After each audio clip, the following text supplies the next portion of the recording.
for helping us today. And I'd like to welcome Councillor Daniel onto the committee for the first time. Very nice to see you. And also like to thank Councillor Wood for her work on the committee over the past over 3 years, isn't it? So I think we'll start with apologies for absence. Thank you, Chair. We received apologies for absence from Councillor Ewings, Councillor Blackman and Councillor Slattery. Are there any other apologies? So if we can move on to confirmation of minutes, I'm sure you've already read them all. Is there anything you'd like to highlight from them? Councillor Pearce. Thank you, Chairman. I'm rather concerned that we were promised items to be circulated to committee members at the June meeting, and I don't appear to have received them. We had the broadband information come through this morning, just before I was going through this for a final time.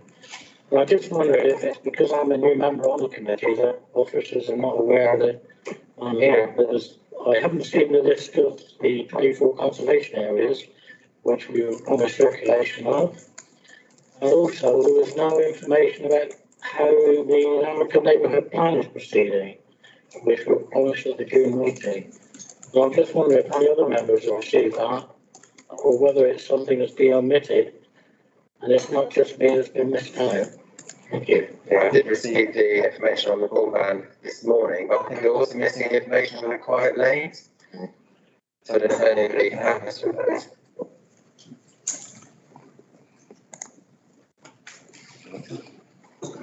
Thank you, Chair and Councillors. I can get the information on the quiet lanes.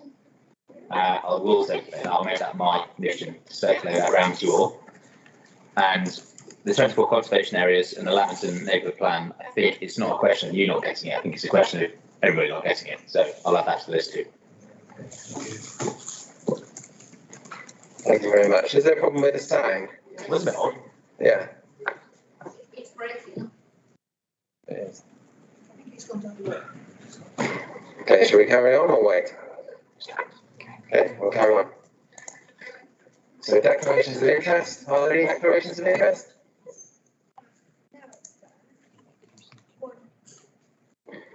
Yeah, I don't think there are. If you come across anything, please let us know.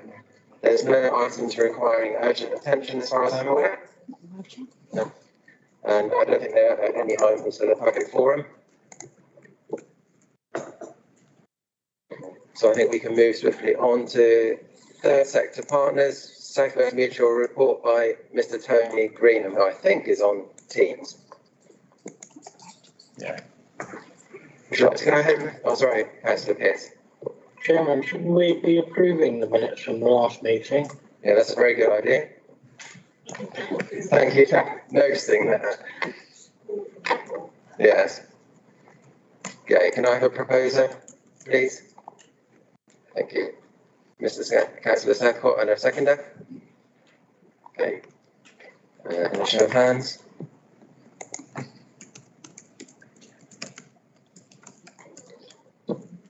Right with that. Okay, thank you for your help. I think we'll now move on to the report, if that's okay, for Mr. Tony Greenham. Thank you. Thank you, Chairman. Can I just check that everybody can hear me okay? Yeah, we can hear you. Okay. The sound that I'm hearing from the room is breaking up a little bit, but I can pretty well just about hear what's happening. So when we get to the questions, hopefully I'll be able to hear. So thanks for inviting me along to give you a bit of an update. There was a report which hopefully you did receive in the papers for this meeting in advance, but I'll briefly summarise our progress and what we're planning to do next prior to sort of discussions. So I suppose the headline is that there's good news and bad news to this, the progress of our attempts to set up a regional mutual bank. The bad news is that many of the risks we identified at the beginning have manifested themselves. And so there are a number of barriers that we've been finding ways to overcome, but this all takes time and money. And so it's delayed our progress. I'll explain a little bit more about those and what we're doing about them. The good news is that we're still here, and we have a way forward and a plan to start building up banking services, starting with a specific proposition for lending to businesses in agriculture to help them become more sustainable. And we see that, I was keen to emphasise, as a first step towards still reaching the goal of a full set of high street banking services for the region. So just to run through really, and this has taken the long view over not just an update for, say, the last 6 or 9 months, but really how it's run over the last, well, since the council made an investment of £50,000 towards this proposition alongside other investors. We made very good initial running through the early stages of the banking license application, and reached a reasonably well developed draft business plan and a comprehensive financial model, and good feedback from the regulators. So that was progressing reasonably well. It is, in any case, as we originally set out, it's a sort of a 2 to 3 year timescale to achieve a banking license, even if nothing, if you don't encounter any problems. Now, members may recall that what we're attempting to do here in terms of both the regional bank, but also one that's a mutual, is a novel form of banking in the UK. There hasn't been anything like it, certainly not this century or last century. So that has meant that, unfortunately, there were some risks about whether or not a mutual banking form would be possible under current legislation. And after a very, very long delay in hearing back from the appropriate regulators, we found that as a cooperative society, we couldn't issue shares in the way we needed to be a bank. So that was not the outcome we wanted or expected, but nevertheless, that has been the outcome. We've got a solution to that problem. We went away and we've designed a new form of mutual under the Companies Act, which can issue the right shares. And we're now going back to regulators to discuss that model. So we had a problem. We think we've solved that one. The second problem was that part of our proposition was to be able to work with other regional banks in order to share costs and to be more efficient. After extensive consultation with lawyers and conversation with the Competition and Markets Authority, that turns out in the UK to be illegal, which is unfortunate because in other European countries that still share, at least for now, the same competition law is not illegal. Figure that out. But anyway, we can't proceed with that. So that's a problem that we can't solve, but not a showstopper necessarily.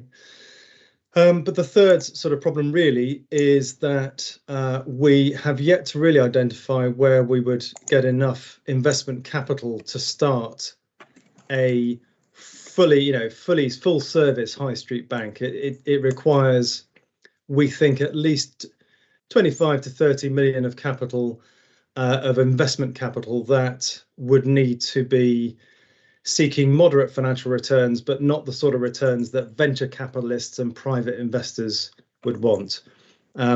We are going to be, and have had discussions with various supporters in Parliament, but we are going to be seeing if we can access certain forms of funding from the Dormant Assets Fund. So, there are sort of plans in place to see if we can find additional sources of investment capital for the mutual banking proposition. But last and not least, I described a sort of fairly good rate of progress in the early days. That was very much derailed by the pandemic, the COVID pandemic, which struck us when we were trying to fundraise, and that had two impacts. Firstly, it makes it a lot more difficult, certainly in the early days, to go out and meet new investors and to raise capital. Obviously, we've now got all used to working more online, so that problem has faded.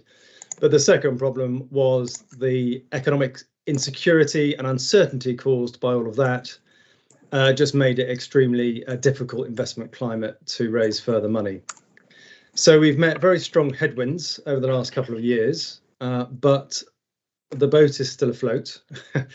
We are changing tack slightly, as I say, to launch with, and I'll wrap up in just a moment, but changing tack to start with a much simpler proposition from a regulatory point of view, which is dealing just with business customers. And the first place we thought we wanted to start in this region was we identified that for farming businesses particular, but food businesses more broadly, but specifically farming businesses, that often when they are seeking to change their production methods to become much more sustainable, much less dependent on fossil fuels, their banks often find that difficult to lend to, because they say you don't have a track record in this form of agriculture, regenerative farming, agroecology, so we're not able to give the finance. So this is the feedback we've received, and we think that we can have a loan fund that can support exactly that sort of activity. Farming businesses that want to change their methods of production so that they're no longer reliant on expensive fossil fuel inputs, can apply different methods that are much more nature friendly. So that's what we're currently working on. We hope that we might be able to start lending with, if I can succeed in raising the money for this, then we can hopefully start making loans early next year. And then once we get that established, we will return to seeking a deposit-taking license and build towards the larger full set of banking services. So I hope that's sort of given you an overview of the journey and the problems and what we're doing about them and where we want to go next. So I'll stop there and be very pleased to hear your thoughts and questions. Thank you very much. Really appreciate the report. So we'll see if there's any questions. Has anybody got any questions? Councillor Daniel, please. Thank you, and thank you very much for that report. I thought it was very interesting and informative, and nice to see what you're aiming to do. And I just wondered, is it planned that this will be an online bank, or would you have high street branches across the southwest? Because we're sorely missing those at the moment. Yeah, no, that's a very good question. So we have been, even with the, as I've been calling it, the sort of high street banking model, the one that will deal with personal customers' current accounts, that we're still aiming to work towards. Even with that model, we've been adapting it over time for changes in the way that people bank, but also changes in technology. So to cut a long story short, branches are very expensive. Our commitment is, though, to find ways to meet people's how they want to bank and to have access to face-to-face banking how we can. Our latest sort of plan on that would be not to have traditional branches, sort of, a big expensive stone-fronted building, with safes and so on, because those are incredibly expensive to run, which is why the banks are closing them all. But rather than close them completely and abandon communities, we were looking at the ability to combine access to cash banking through post offices and access and also news agents and others. That there are new technologies arising that allow people to both pay in and withdraw cash through multiple outlets, combined with the ability to meet somebody face to face in sort of what we might call a pop-up branch, but in other locations. There's an example of this sort of community branch banking that Newcastle Building Society do up in the northeast, and it can work quite well. So meeting in community hubs where you can have a meeting with a person to discuss your banking affairs. So it's a slightly long-winded answer, but I think to summarize it, I think the days of having an extensive network of shop-like branches which have counters that you can pay cash in and out of, building a new one of those is economically unfeasible for a new bank. Instead, we're sort of trying to find out how we can find ways that people can use cash, can carry on using cash, and also importantly, when they want to speak to somebody, they can speak to somebody. That's what's important to us. Thank you. Any other questions? Councillor Pearce. Thank you, Chairman. Thank you, Mr. Greenham, for your report. One thing I would like to pick up on is, how confident are you on receiving the amount of money you need from, or some of it, from the dormant asset scheme?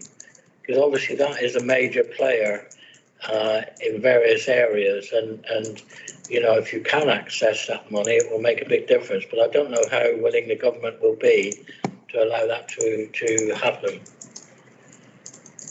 Well, again, a very good question, and I think, you know, I think the honest answer is, well, I don't want to put odds on it, but let me put it this way: there are a lot of competing claims on this money, and all of them, I'm sure, are very worthy ideas for how to use the dormant assets money to promote social goods. We do, as I've mentioned, have support from, for example, the all-party parliamentary group on fair business banking that has very much been championing our model. They think that mutual banking and regional banking is important. We do have support from some of the institutions that are trying to improve financial inclusion for personal customers. So I think we've got a good case, but as you rightly say, it's impossible to say whether that will result in us getting this funding. I mean, the other thing I'd like to say is that when the very first sort of genesis of this movement was, it seemed quite possible that there would be that local authorities might be able to invest, you know, more significant sums of money to capitalise these banks. And for example, in London, there were sort of 4 authorities that were going to invest 20 million between them. Up in the northwest, there were 3 local authorities that had pledged to also invest 20 million. But I think what we've found over time is that local authority resources have become more and more stretched, and I'm not very confident, you know, how much of that sort of investment is going to be forthcoming. And importantly, the early enthusiasm and support shown by the 5 Devon districts, including yourselves, that gave us the seed capital. Unfortunately, through various changes in officers and councillors at the county level, both Devon and Cornwall, and Somerset, of course, is going through a reorganisation, as well as Dorset. It doesn't seem that the top tier authorities are rushing to put aside large sums to invest in a regional mutual bank in this region, which is a shame, because it looks like that might happen in other regions, but I'm sorry to say that I seem to have failed to convince Devon County Council to invest in this, and Cornwall Council equally don't, it seems, think it's something which is a priority for them. Okay, thank you. Yeah, you're welcome. Just to comment on a couple of things.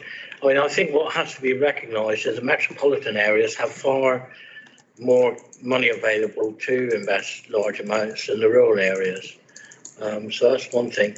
The other thing I would like you to take note of is that rural post offices across the country are closing, and the areas that really need the banking being done through the post offices won't be able to receive that because the post offices won't be there. And unfortunately, the problem is that once a rural post office closes, that property can be changed to residential, which makes it worth a lot more money to the former postmaster or whoever than what they're getting from the post office salary. So we have got a real major problem here with this in rural areas throughout the country. It's not only done in the West Country, but throughout the country and rural areas. And it's something that the government and the post office need to get a grip on. Thank you. I completely agree. I recognise both your points. Absolutely right. I mean, we don't have a combined authority with the additional resources that brings. Although I know that great work has been done on trying to seek a devolution deal, so maybe that would change. That is part of our argument actually to national government about why we should be able to access national funds, because I believe me, I'm making the best arguments I can, as I'm sure all of you do, for our region getting its fair share of investment. And you're absolutely right. Some of the metropolitan authorities have had more funds available to invest in their local economies than we have here.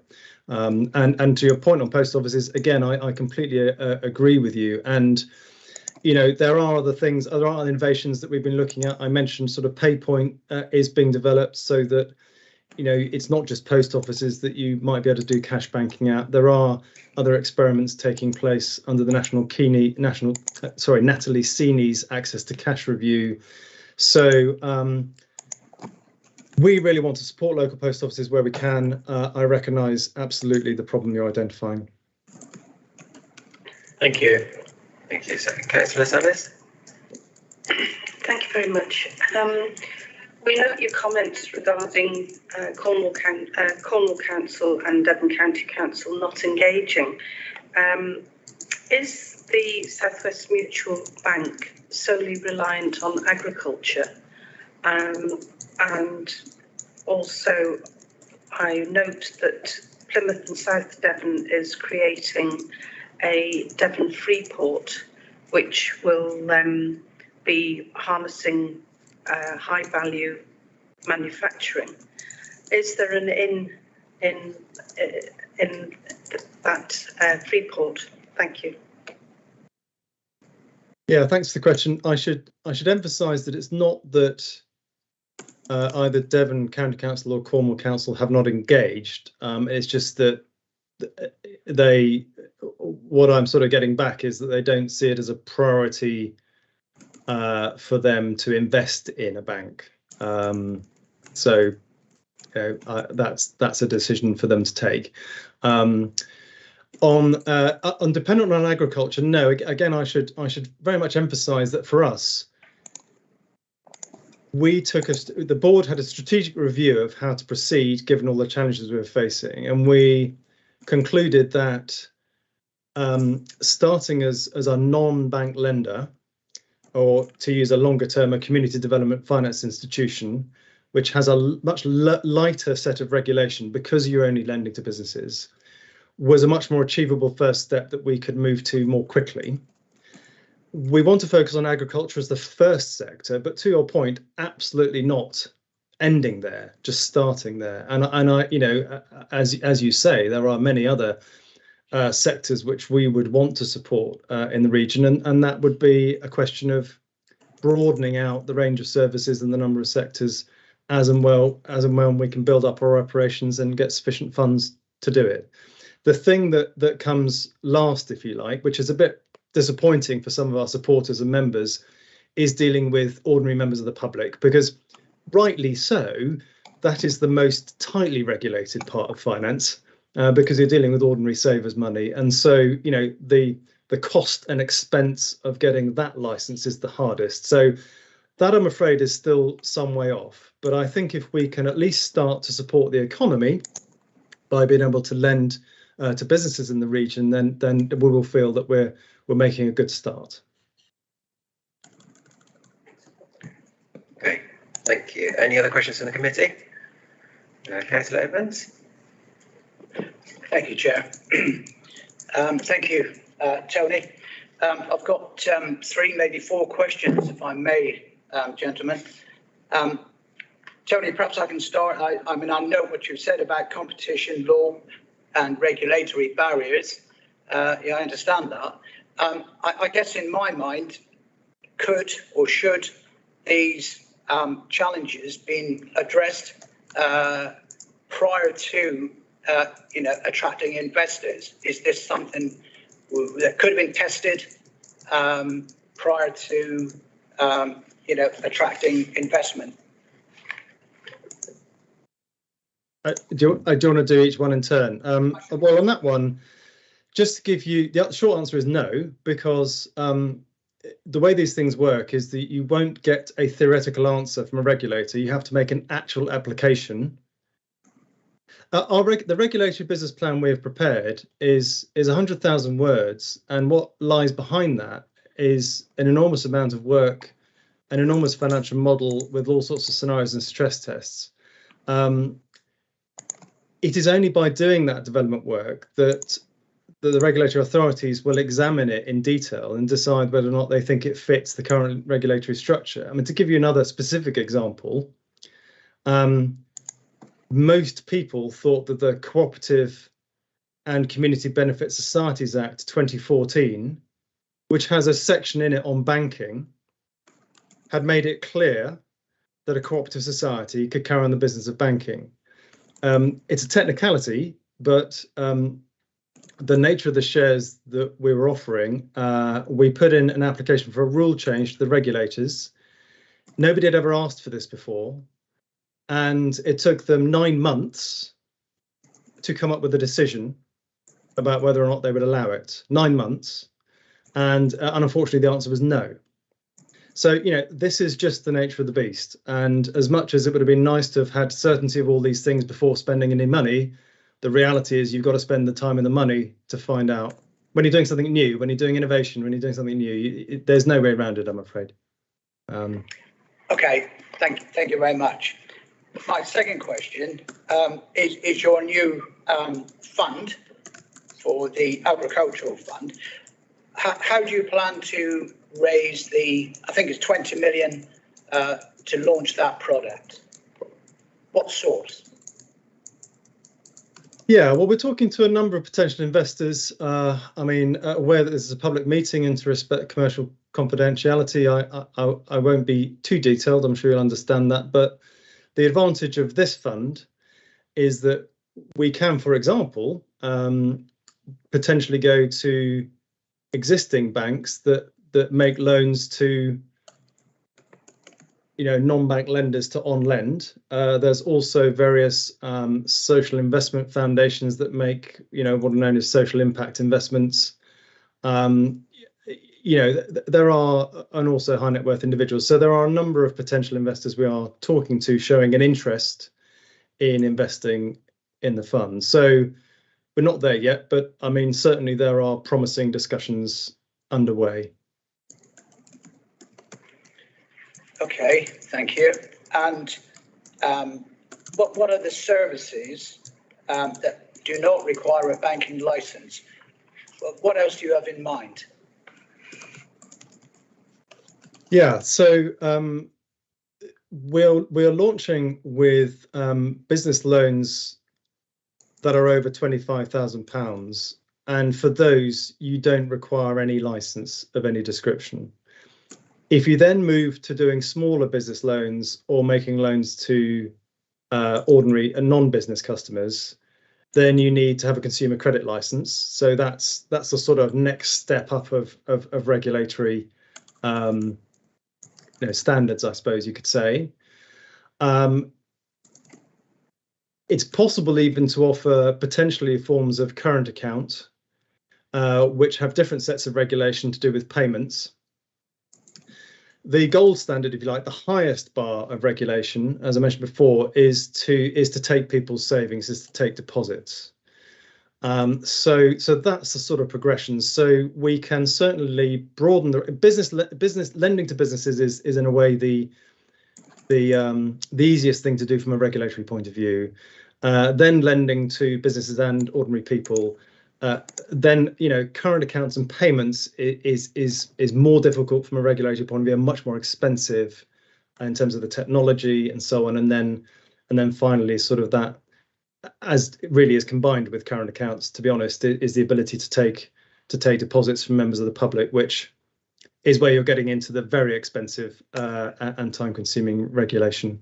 So I hope that gives you a sense of, you know, that there are the real the thing we can't do before we've built up the scale and the necessary investment and the regulation is, as I say, to do ordinary retail banking for members of the public, which, as I say, is a bit of a shame, because I know that that's the one area which a lot of members and stakeholders are, and indeed members that want to bank with us, you know, and have wanted to bank with us ever since they found out about what we're trying to do. You know, we're still, I'm afraid, some way off being able to do that. Thank you. And just finally, I'm sure this is obvious, but all your proposed lending will be on a secured basis in terms of the agricultural lending, including second charges. We've certainly planned that the great majority of it would be secured, but depending on the flexibility of the funding that we can get, we're also, one of the gaps we're trying to fill is actually where farming businesses don't have necessarily very good security, because that's exactly the sort of business that can't get lending from a bank, but maybe a very sound business. So one of the advantages actually of launching this fund without being a bank is that it gives us more flexibility over the sorts of terms we can offer, and whether we can access guarantees from the British Business Bank, for example. So one of the problems is faced by tenant farmers, for example. Often if they need loan finance, they can't offer the security because they're a tenant, and so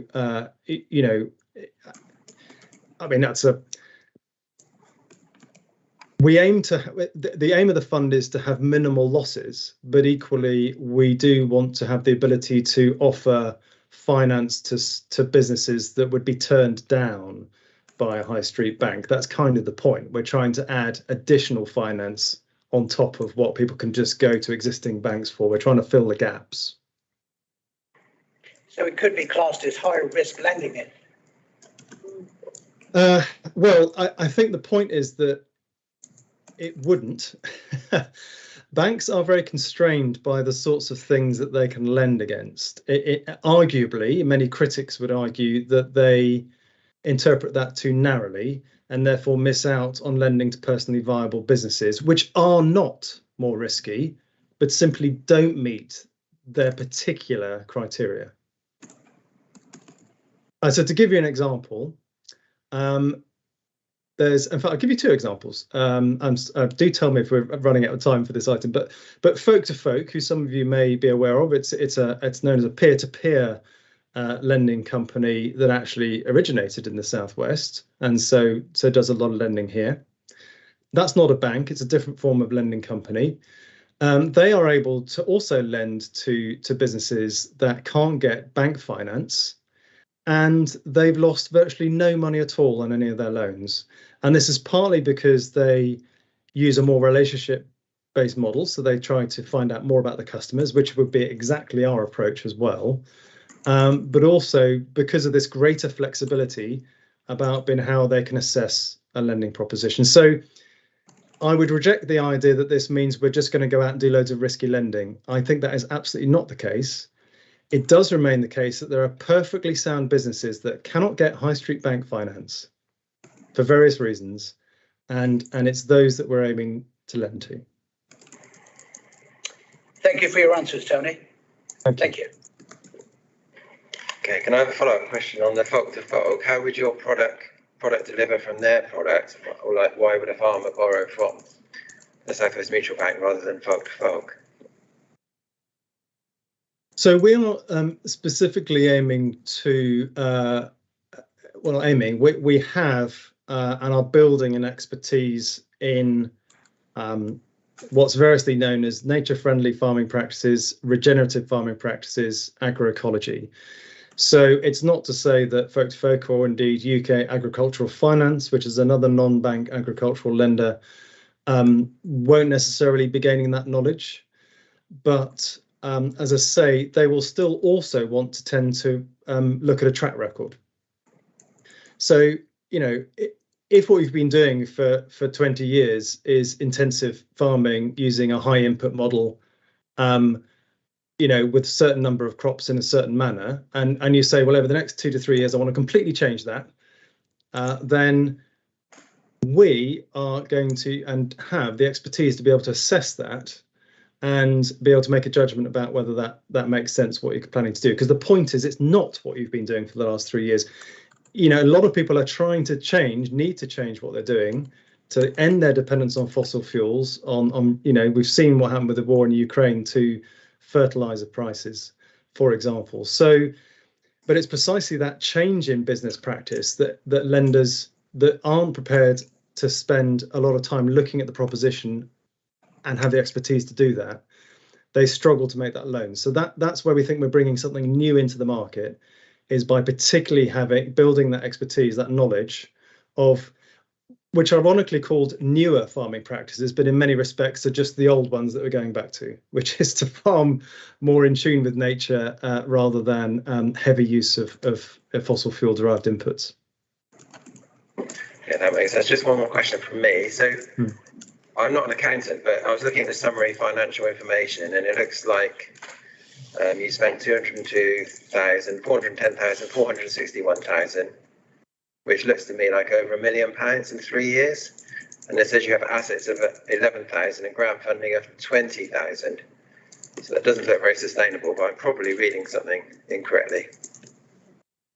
No, you're not reading anything incorrectly at all. I mean, as a startup enterprise, and as is emphasised every year in our annual report, and our accounts, by the way, have just been signed off by the auditors and will be released fairly soon.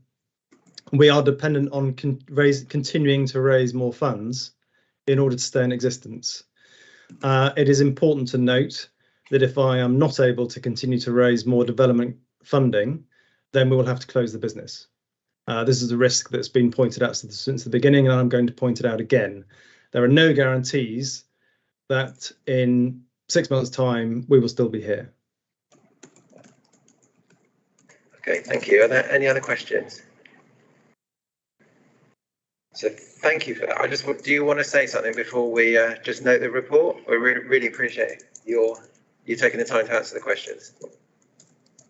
No, well, I would just like to say that I really appreciate all of your interest, and I can see that you've really taken a close interest in it, and I really appreciate that, and I appreciate and like to reiterate our appreciation for the early support that you gave to getting this off the ground, and obviously we're disappointed as a board that we're not where we wanted to be at this stage, but equally we feel that we've managed to sort of respond to the challenges that have arisen, and we're still in the game. So we remain optimistic that we will continue to make progress, and thanks for supporting us in that.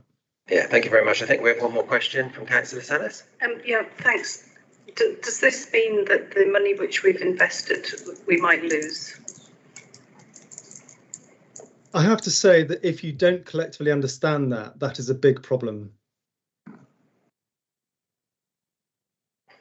Okay, is that clear? Yeah. Lisa,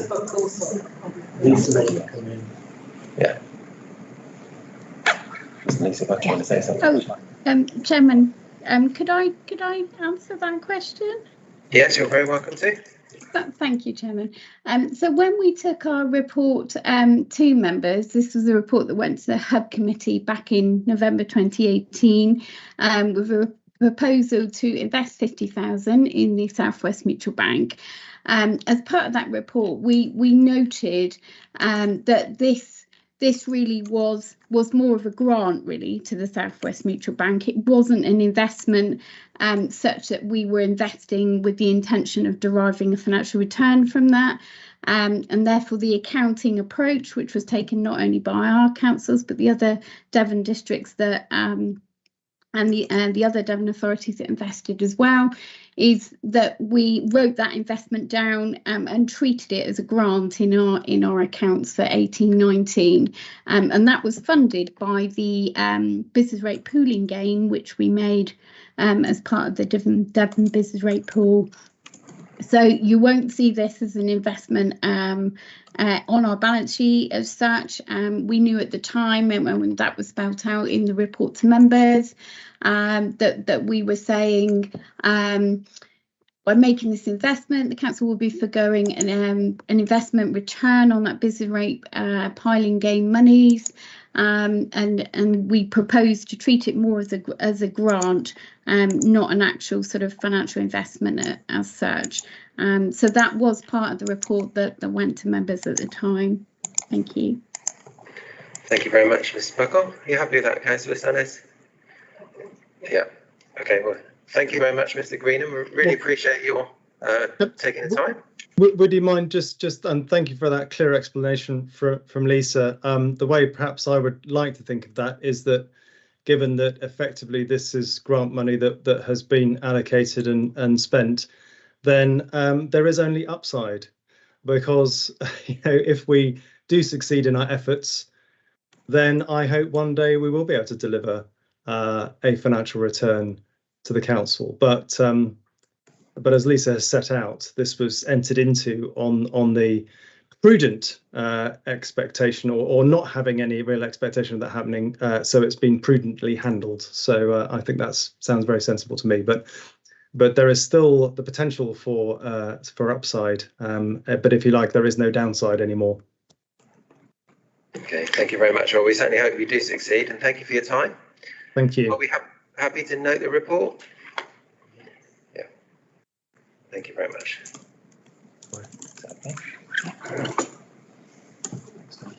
Okay, let's move on to the next report. Councillor Vashon. Mr. Hawke, would you like to come up closer to us, please?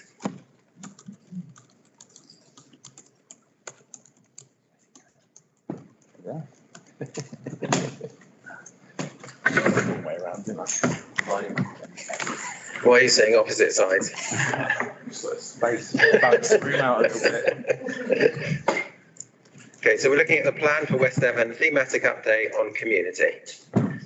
So when you're ready, would you like to present the report? I'm sure we've all read it and digested it.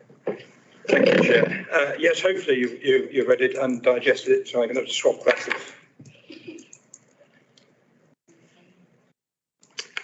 Right. In our plan for West Devon, published last September, we outlined the need to respond, support and thus strengthen our communities. And I haven't stressed communities plural here. It can be perceived that from an outsider that a large proportion of our effort goes to the two main populated areas, which is Oakhampton and Tavistock. However, West Devon, as we're all aware, is a very rural area, a largely rural area with many communities in it. And however small or isolated those communities be, they have the same rights and levels of support as larger communities. It's essential we continue to listen to their needs and their aspirations. As you will see from the actions on the Appendix A, described in the update, a lot of emphasis on the underpinning of communication and liaison with all our communities, whether it's through our localities, services, regular bulletins, CVS, other key partners, or the proposed relaunch of Links meetings. During these last 2 years, our communities have proved their resilience by withstanding adversity, the challenges of COVID and the support they've given for Ukraine. And this will continue by our empowerment for them to realise their ambitions. Now, key points to note within the Appendix A document is that we're increasing the capital funding to £30,000 from £15,000. There will also be face-to-face visibility by attendance of our officers at local events. So we're talking about events such as the Oakhampton show and Tavistock shows and those things. We want to relaunch the Links committees, which I feel is vital to get that information backwards and forwards between ourselves and the communities. We're also launching a seed fund for community grants for them to look at events, etc. And we're doing an appraisal of our key partners and possible future partners that we can work with. And in Appendix A, this update report outlines all the initiatives we're proposing and progressing.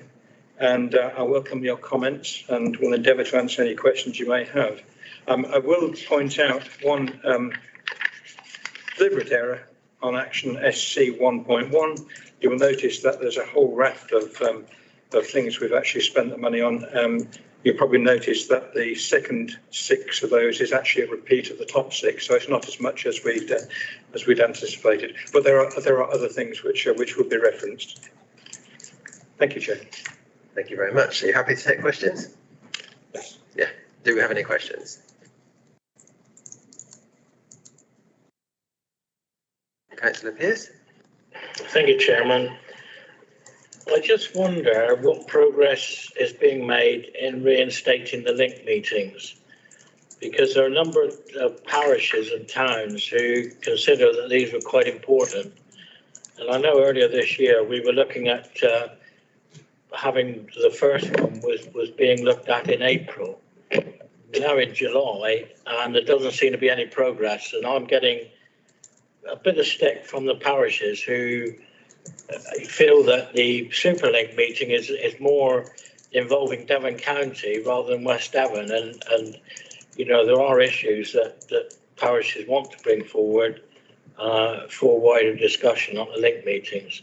So I've felt very strongly for some time now that we've been very lax in not reinstating these. So I just wondered what progress is being made. Thank you. Thank you, Councillor Pearce. Yes, I've had a long discussion today with Neil regarding this, and we've actually got two penciled in for September, two meetings, and we're discussing third meeting. We're also looking at how we conduct those meetings, whether it be on Teams or live, probably on Teams, and how we make it more attractive for the various parishes to join in on that. Thank you. What I would suggest from information I've gained from one of our principal town clerks is that we alternate between face-to-face meeting and a Teams meeting rather than having everything on Teams. Thank you. Thank you. Councillor Sacco, is yours a question on the same subject? It is on the same subject. Would you like to ask a question? No, because my question has been answered. Thank you. Okay, thank you. Councillor Daniel, is your question on the same subject? No, it's on the Seymour Lotto actually. Can we just cover this one first? Okay. Oh. Yeah. Thank you very much. So, just on the communication point with the links meetings, I think the last one we had, I don't think parish councillors were aware it was taking place. So it says attendance was relatively low, but I'm not sure people knew it was happening until afterwards. I think I probably would agree, seeing some of the reports on that.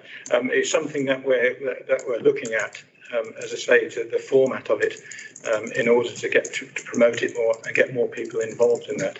It's very fluid. In the past, I've been to many of these links meetings many years ago, and the face-to-face ones, and some of those were very, very good. It depends how they were organised, what was on the agenda, the guests that were invited to talk, etc., etc. So again, it's Mr. Hawke and I are looking at that closely to see if we can make a better way of receiving it and promoting it.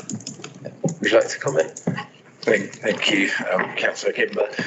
Yeah, I mean, it was promoted in advance and we sent a reminder out 2 days before as well. So we tried, I'll say, but there's always more we can do. And, and that was a newsletter. And actually, we need to use our members better to get that communication moving. So not just rely on our email newsletters that we push out to parish councillors. So, yeah, we're certainly going to be looking very differently at it this time. And yeah, we'll make sure. So you will all receive invites to those meetings by the end of this week. So they'll be in your diaries by the end of this week, and then we'll be getting, an initial newsletter out to parishes, but actually if you could relay the message that they are happening, that would be great. Okay, just on the point of considering what meetings might look like in the future, are we going to ask the parish councillors what they would like them to look like, and if they even want them? Absolutely, we will. Yeah, and we will be pushing out, as part of the messaging that we push out, we'll also ask town and parish colleagues to bring forward any agenda items that they'd like to consider so that we can make, obviously we're not going to be able to get into everything, but if there are common themes, we can ensure we've got the right officers in the room to pick up those points and address them. Okay, are there any other questions or points on? Yeah, yes. Thank you, Chairman. Can we definitely say then that there's going to be a meeting in September? 100%. 100%, yeah. Thank you, Mr. Hall. Councillor Salis. Thanks very much. I'm delighted to hear that. However, in the past, some of the meetings have been quite destructive insofar as the parishes have felt they've had an opportunity to really vent their spleen, and that's fair enough. I'm all for democracy. However, I think that it's really important that we have a robust agenda, invite the parishes to find out what they would like to speak. So as you've just said, it can be a very fruitful meeting and positive. And it's right that we do hear their views, whether they're negative or what. That yes, of course, that I don't disagree with that at all. However, their code of conduct, I do feel it sometimes has been lacking. I would also add that the Tavistock Matters has recommenced, where we meet the local police inspector, which is a very useful meeting. However, I think that needs better coordination, because unfortunately there are only two councillors, one from Tavistock Town Council and I attended the last one, and that was because the dates had been changed. So these are specific and important meetings which I'm sure that we could book for the whole year, so that the councillors know. And also I do share information with my borough councillors. As a county councillor, I share information, and I also share information with the parishes that I represent. So it is incumbent upon us to, as elected members, to share the. So I'd back you up on that. We've got to pull our finger out as well. Thank you. Councillor Southcott. Yeah, on the matter of the agendas, surely it'd be far better if they were more driven by the parishes rather than centrally from here. They're the ones that we're trying to help. Therefore, we should be addressing their issues more.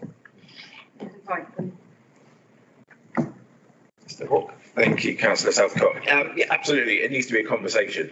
I mean, that's what it needs to be. It needs to be a conversation. It can't be us sat there talking to our town and parish colleagues or vice versa. You know, it needs to be a conversation, hence the need for a clear agenda. And just to add that we are, certainly Councillor Jory and myself had a meeting with CARA at Devon Association of Local Councils to see if there are any opportunities to further link in with organisations, DALC being, you know, obviously that's the space they operate in. So we are having those conversations, and we're going to have a follow-up with her before the next links meeting with Councillor Vachon in his lead member role. So yeah, we will get an update out to you all in terms of what those meetings actually look like well in advance of the meetings. Okay, so we're still on the subject of the links meetings. Mr. Councillor Pearce. Thank you, Chairman. I think what we need to do is to get the items to be discussed from the parish and towns before the meeting. It's no good, and you've got to have really strong chairmen in charge of the meetings to make sure that things aren't brought in at that meeting which weren't prepared. It's not fair on Devon County or National Park officers to have something dumped in their lap at the meeting. They've got to have the knowledge beforehand. I have to take issue with the comment about destructive meetings. I would more consider it to be constructive criticism. And there's a lot of concern now within the parishes about the way that the service is not being provided by certain authorities, and the council tax is being hiked each year. And this is going to be, I feel, is going to be a major issue going forward if we're not very careful. And it's not directed at West Devon, it's directed at the National Park and Devon County. And somebody said to me the other day, they'd just come back from Spain and they were horrified to see the state of some parts of Tavistock where there are weeds all growing out of the pavements and it looks really unloved and run down. And there's things like that which are important to residents, which aren't being done. Thank you, Chairman. And I guess that the first couple of meetings could be a bit difficult because people haven't an opportunity to say anything for a long time. Yeah, so it could take a bit of time. Any more questions on that subject from the committee? Councillor Crozier. Thank you, Chairman. Yeah, Devon Parish Council, which I'm chairing at the moment, are very concerned about the lack of meetings. Also, we actually hold the budget for training, and we've had no demands since we had a sanctuary course back 3 years ago on that training. And I wonder if there's any training. You know, a third of our council was turned over in that time, and we've been using online courses which DALC could produce. which have been going very well, but which we all pay for at the end, or the parish councils pay for. But there is a fund there which we hold, currently £2,181.87, which is in our earmarked reserves for Southern Links. Can I just continue the fact that we've had a new police inspector in the last 12 months, who I don't know anybody, well, apart from Councillor Sellis, has seen. I've spoken to him, but I haven't been able to get a meeting with him. And also venue. We've been meeting in the town hall, and it's not the most commodious place to meet. It's very crowded, gets very hot in there. Why aren't we meeting here in KP? Thank you. Okay. Mr. Ashford, do you want to come back on any of that? I think in terms of training, as I say, that's the discussion that we are taking forward with DULC, and any opportunities there to widen that. In terms of venues, I mean, the venue is here, and is available for use and booking by any groups that wish to use it. I think we're certainly holding the next Tavistock Health and Wellbeing Alliance meeting here. So, we are, I don't think there's anything further to say on that. I think we said quite a lot. Got a few things to think about there. Sorry to keep you waiting, Councillor Daniel. Are you right? Continue. Thank you. I just saw about the promoting of the Seymour Lotto, and as somebody who's treasurer of an organisation that uses Seymour Lotto, we've been really pleased to receive the funds from there, and I'm wondering if you could promote it so that you promote your successes and all the local organisations that it supports that wouldn't otherwise be able to keep going. Thanks. Definitely, Councillor Daniel. That is on the programme, and we've recently taken out a slot in sort of all the local newspapers, because we're aware that we promote the Seymour Lotto online, but we've got I think it's good to promote it in the newspapers as well. So that will certainly form part of that feature in local newspapers and on social media posts. So good idea, and I'm pleased that you are benefiting. I mean, we sell on average about 830 tickets for each lotto game, which is a pretty good turnout, but I think we could do more, and I'd like to see that reach 1,000 by the end of the year. So that's our challenge. So we set ourselves a target of 1,000 tickets sold per event. The other thing I would say that we've noticed a huge drop-off in the last couple of months, understandably, because of people's financial difficulties. So perhaps we could persuade people not to buy national lotto tickets, but buy local ones that support local causes. That would be really good, wouldn't it? Absolutely, yep, we can look at that, and that will certainly be an angle. And we're also looking at a number of other sort of packages of prizes. So, just the playing, you might not match all the numbers, but as a player, we might have a random raffle every once in a while, just so that you might not match the numbers, but you can still win something by supporting local good causes. Okay, thank you. Any other questions on the lotto? Can I ask a question about action point SC 1.4, please? So about supporting and promoting events across the borough, but it says looking ahead to the next 6 months. Talks about community events to request help with essential costs in forming new events. Why is it only new events? That was how it was badged in the original strategy, but I know that the previous communities advisory group, there was a discussion around that, and I think we are going to reconsider it to, supporting the cost of events. We know that there are a lot of startup costs for new events, which is why we initially badged it as 4 new events, but we will be reviewing that. Obviously, £10,000 isn't going to go very far, and I think certainly what came out of the previous advisory group was that it needs to be for specific items. So perhaps if a community group want to pay for insurance, then we can make the contributions for them to cover the insurance for that event. But that will be coming back for a further discussion with the community advisory group in September. Yeah, I wasn't saying it had to be for all events, just asking a question. Are there any other questions? Can I ask a question about 1.5, please? So we're reviewing the partners, considering future options for future funding of the different partnerships. are we sure that we're going to continue with all of our existing partners, and what would be the process if we decided not to? Thank you, Councillor Kimber. So that is on the agenda for the September hub meeting. So we written to all key partners and asked for their updated bid submissions. And it's important that I do say it's only the current partners that we fund. We haven't gone out opening it up to other partners, because we consider the partners we've got at the moment deliver what we need against our strategy, which is why we focused on just those at this point in time. So by September, we will have updated applications back from those key partners, and we'll be able to consider them at that point in time. Some may come back and say they no longer need the funding. Let's see how that goes. It seems unlikely, yes. Are there any other questions? So thank you very much for bringing in a report and answering our questions. Really appreciate that. I think we need to note the report. Are we all happy to note the report? Yeah. Thank you very much. Thank you.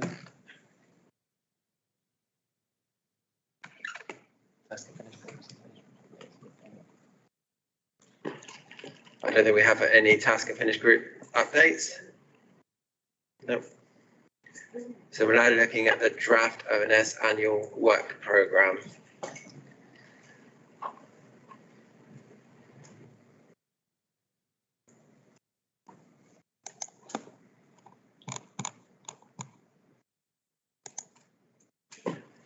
So I think there's a few things to consider here. The member induction programme. I know that Mandy would like to set up a task and finish group. Daryl's bringing a report in November, I think, on the induction programme. I don't know if any of you are interested in joining a task and finish group to look at the induction programme. If you can remember it, what your experiences were like. Is that right? Just techniques, no? Yeah, sure. Yeah. So Councillor Ewings definitely wants to be part of that. Councillor Southcott, would anybody else be interested? Yep. Councillor Tamble. That'd be great if you could join in. Yeah. Anybody else interested in that? Councillor Pearce. Long time ago.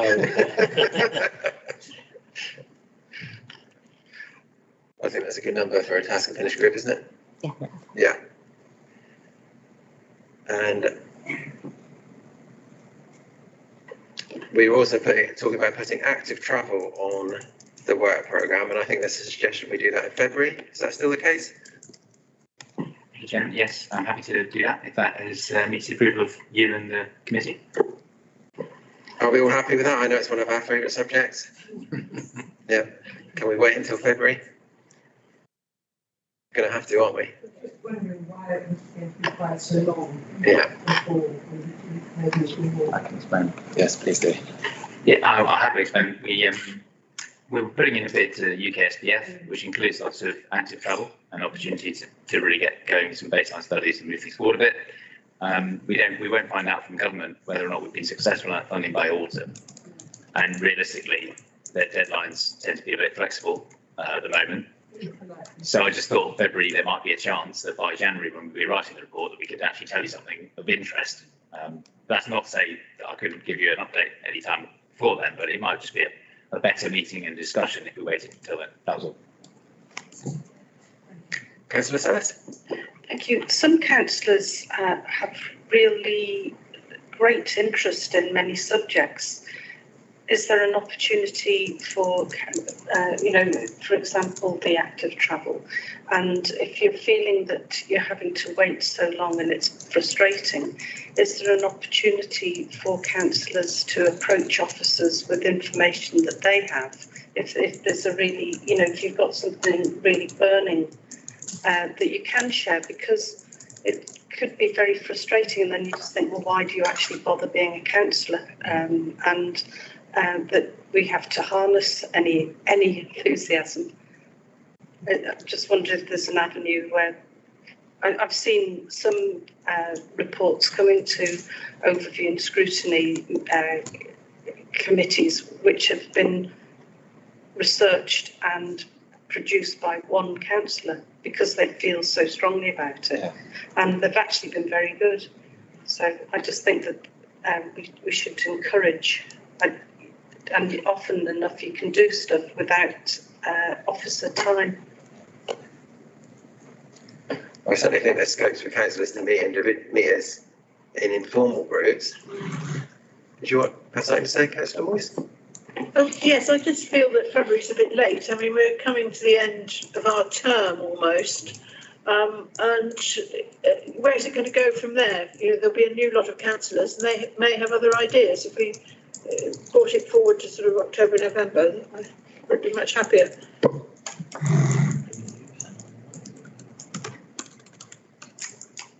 I know November's got something about efficient services and we weren't really sure what that was. Did we find out what it was?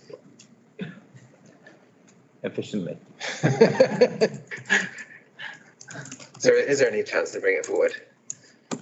As I say, it's not a capacity issue to bring your report whenever you like one. It's just that there won't be much to say, but we can talk about the outcomes of the UK SPF bid if we've heard of it by then, and we can talk about the strands of activity within that, of course. So it's whether you want to talk about what we might do, whether we want to talk about what we're doing. That's your choice. I think we'd like to talk about both, wouldn't we? Sounds like it. Can we go for November then? Well, we need to find out what efficient services are at some stage. I'm going to do both. And I think there's a couple more things. There's a contact centre review, which we need to slot in somewhere. Did you have any further thoughts on that? We were talking. So the contact centre review, we were going to add in sufficient services, but we're into the same issue. We don't really know what that is. I think we need to probably do both at the same time. It's a Steve question. Yeah. Okay. Nice. Okay, we'll just have to work that out afterwards, if that's okay. Sorry. Chair, I think efficient services should read resources. It's the resources theme update, I think. Not sure where the efficient services has come from, but I'm pretty sure that's what it relates to.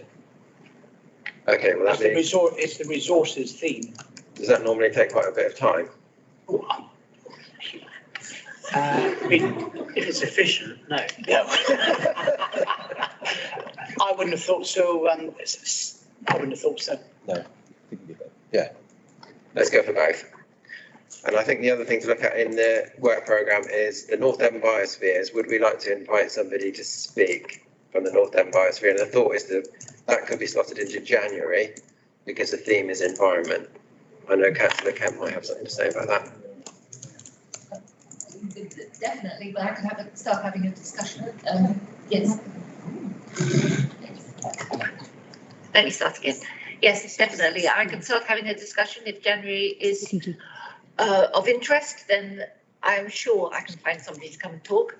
I think I sent out a report earlier on about how I'd been at a meeting to give members a kind of flavour of the kind of things that could be talked about.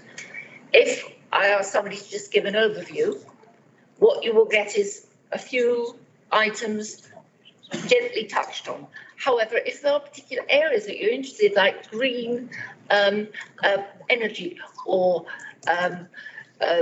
rejuvenating water sources or any particular things that you would like to have more detail about, that can be a way to go about it too. So actually it's up to fellow members.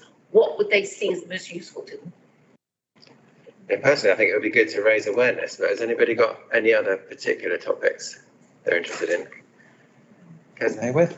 Yeah, on the way down here, I was listening to Minette Batters talking about shortage of water and the need to store water, and just wondering whether we, as a council, have any role at all to do in improving the way we are saving a vital resource.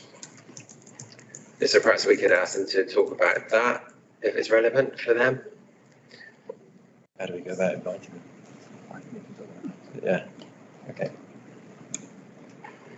So what I'm hearing is an overview with perhaps touching in slightly more detail on water. I will put that forward as a request. Yeah. I also am trying to deal locally with an issue with contamination, potential contamination in the water, and that again is something which water generally. Thank you.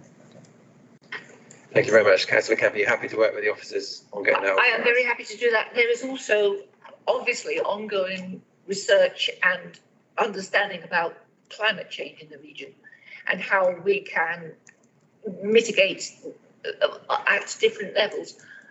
That also might be something that we would like to have a little bit more detail on. Again, there are a variety of ways of going about this, but I can definitely have a talk with the officers. Yeah, okay. Councillor Stackpole. Yeah, the subject of water has just brought something to mind. South West Water is not actually being very good at preventing pollution in the rivers. And it's an issue that cuts across planning as well as everything else. So I'd like a little bit more information really about what South West Water are planning to do to cut down the pollution in the rivers from development. Would it be worth listening to them ask that question to End Biosphere and then go from there, because they'd have a lot of experience with rivers? Possibly. Yeah. I don't know enough about the biosphere to say. Well, they go all the way to the north coast, so they would definitely should have some understanding of that. But certainly I have local issues within my ward where rivers are being polluted by sewer systems that are overloaded at certain times. Yeah. So perhaps we can ask a question there. Councillor Moyes? As the National Park member, I'm attending a meeting tomorrow with South West Water, which is lasting about 5 hours, I think, so I'll raise that tomorrow. Sounds like we're going to be busy. Councillor Pearce? Going back some years now, there was always the responsibility of the developer to provide money to South West Water to upgrade the sewage works in the various parishes, towns. Unfortunately, central government about 5 years ago, maybe 6 years ago now, did away with that requirement. And I know I was talking to the development manager at South West Water some couple of months ago, because this is causing major issues in Mary Tavy, where the sewage plant is overloaded, and yet there's still development taking place, even though they're on old houses.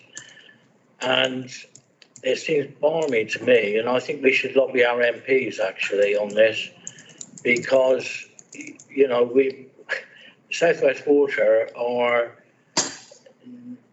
not required to ask for money from developers or somebody building a house in their garden for an amount of money to go towards upgrading the sewer system or the sewer works. And the one at Mary Tavy is going to cost £2.5 million to upgrade.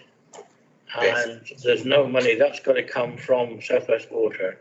There's nothing coming from the developers or anyone building, and it hasn't done for the last 4 or 5 years.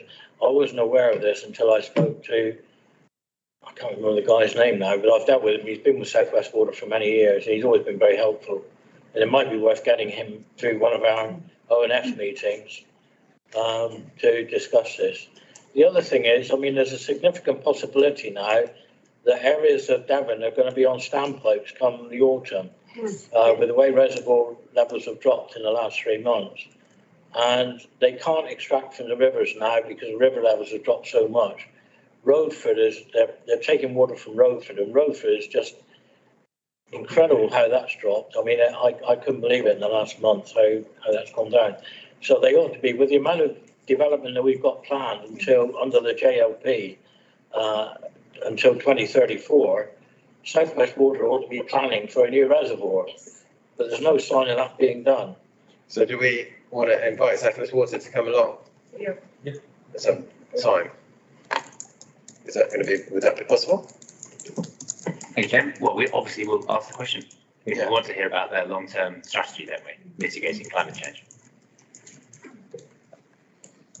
I think it's important for those of us on the planning committee, especially. Yeah, I think it'd be interesting. It'd be interesting for all of us. Councillor Hayward? I understand that permits are issued to South West Water to dump sewage into the system. or to release overflow. And I just wonder who issues those permits, who decides it's a sensible idea to give those sort of permits. The Environment Agency. Right, okay. Yeah, good. I think we have plenty of questions if we can get somebody to come along. I think we have a couple more questions for Councillor Vachon. Crozier? Ratcliffe? Thank you, Chair. Then, just following up on that one of pollution we're having. I'm part of, I suppose, the River Tor fly fishers, and we actively identify pollution of the rivers. And this is not only from South West Water, but there's discharges from industry, which are quite serious.